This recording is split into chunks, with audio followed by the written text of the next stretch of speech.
So you see this car right here, right? This brown car. It's one, two, three, third car. So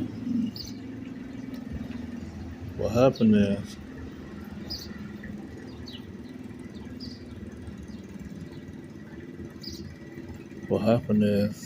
that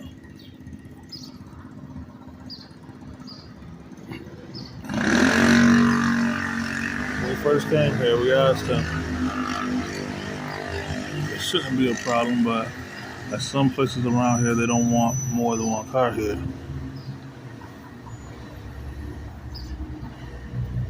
Okay. So do we know it's a violation anyway? But so we're like,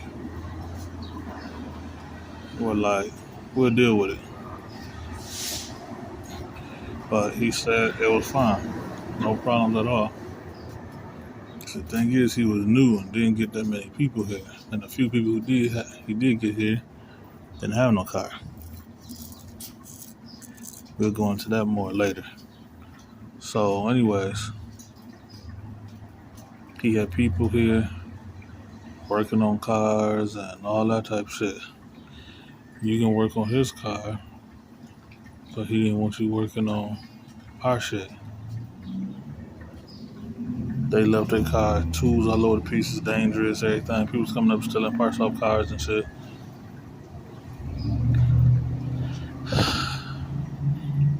So next, he started having a problem with cars that he just thought didn't look good. He get tired of seeing them every day. He has like this bit of a OCD type of thing. And his OCD was kicking in and he had a problem seeing cars just sitting. But mind you, he let like 5 cars sit up in here.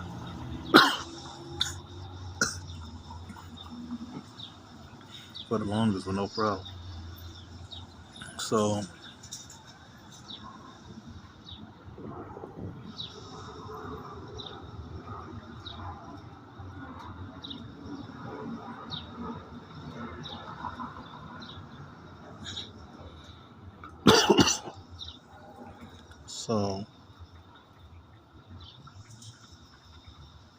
but when it came to our car, he had a problem with it.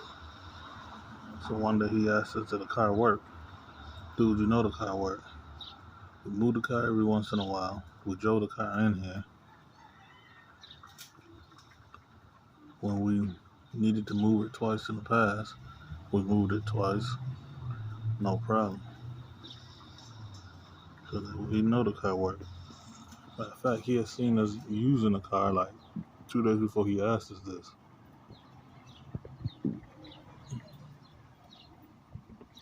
We had parked the car closer to the office, maybe 3 days before he asked us that, and left it down there, actually 4 days, and left it there for like a day and a half, 2 days. But he knew it worked. But then he didn't have no problem. He asked us like, oh, be honest, tell me the truth. Car worked. So then we give his ass a ride in it right now. Nah, we'll go into that deeper later. I just want to point out with that third car. So he have us leave. When we leave, he tells us the other car was gonna be a problem here. We're like, it ain't gonna be no problem here. He like, take it to the other place. Then he says we can't keep it at the other place. Then he said we could just leave it here and we go to the other place. And then we like, we ain't leaving it here. We kind of use it as like a bit of a storage, so we didn't have to have so much shit up in here. And it's like, so then it became a problem.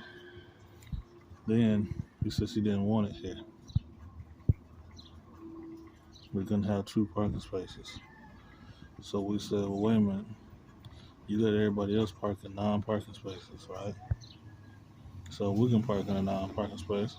So then we wouldn't be taking up a parking space. And as long as we've been here, it's only been like 5 days where there's been no parking.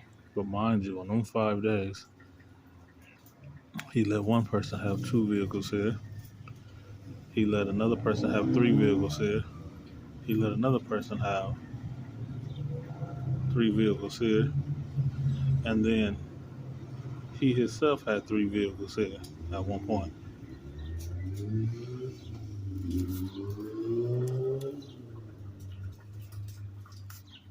Alright. So, and then on 3 of them 5 days, he let this one person who only had 1 vehicle have all her guests over. She'd have about 10 guests, overnight guests at that. And out of them 10 guests, about 4 or 5 of them would bring their own cars. So, catch that on fleek.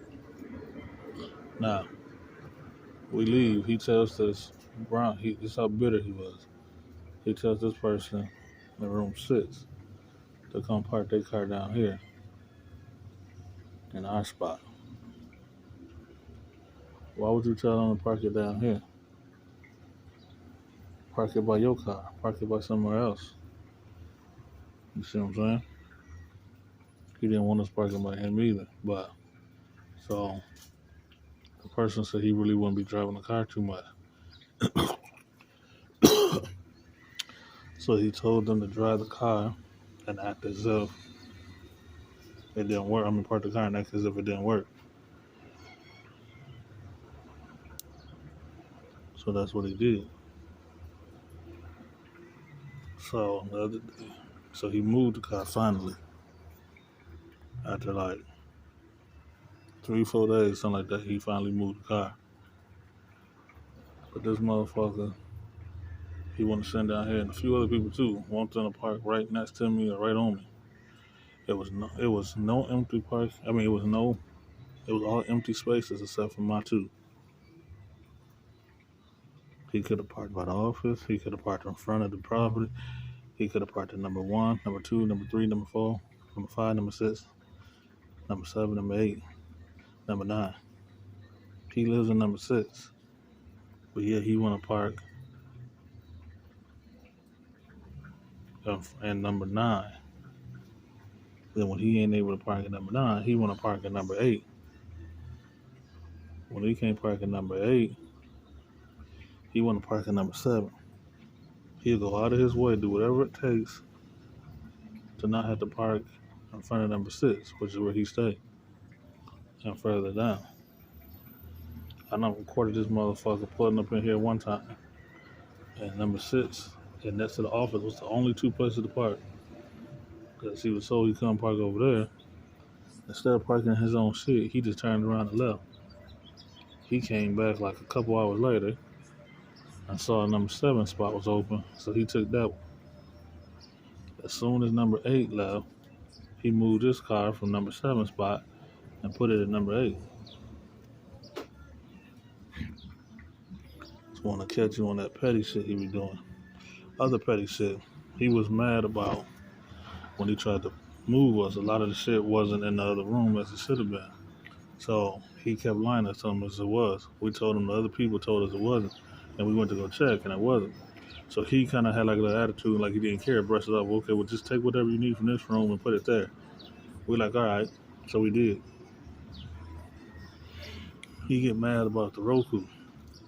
So he want nothing over there was working. He want to take our shit from our room to make somebody else happy. Like, what you gonna do with us? We've been here for the longest and shit like that. He didn't care. So when we get back here, because he being petty, first the Wi-Fi wasn't working. Then the Roku, they latching on to everybody's shit, stealing everybody's information. So he disconfigured our Roku. And then the TV is broke. So they done broke the motherfucking TV. You see what I'm saying? It's a few other petty shit he did too, but to show you how this motherfucker is.